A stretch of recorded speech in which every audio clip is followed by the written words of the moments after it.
Matagumpay na naaresto ng mga operatiba ng Cabanatuan City PNP ang isang high-value individual sa itinasang bypass operation sa Barangay Barrera, Cabanatuan City, Nueva Ecija, kung saan nasamsam ang tinatayang 680,000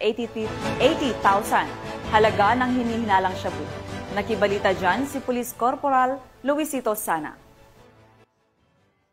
27 anyos na lalaking high-value individual at residente ng Purok Amihan, Barangay Barrera, Cabanatuan City ang arestado sa isang bypass operation na isinagawa ng kapulisan ng Cabanatuan City bandang alas 7 ng gabi, October 13, 2025. Ayon kay Police Colonel Heril Dagit Liwanag Bruno, Provincial Director, matagumpay na nakabili ang po-surveyor ng isang pirasong heat-seal transparent plastic sachet na naglalaman ng hinihinalang shabu na tinatayang may timbang na humigit kumulang 0.20 gramo mula sa suspect na nagresulta sa pagkakahuli nito.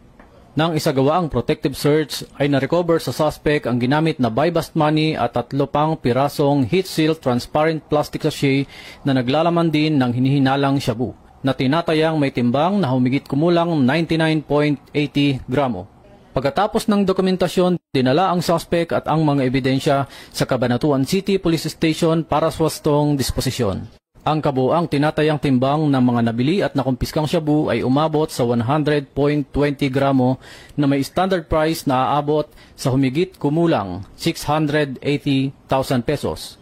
Babala ng NEPO sa mga tulak ng droga ay hindi sila mananawa sa pagdakip sa kanila at patuloy pa nilang paiigtingin ang kanilang kampanya kontra ilegal na droga. Ito ay ayon sa direktiba ng Police Regional Office 3 na pinamumunuan ni Police Brigadier General Ponce Rogelio I. Peñones Jr.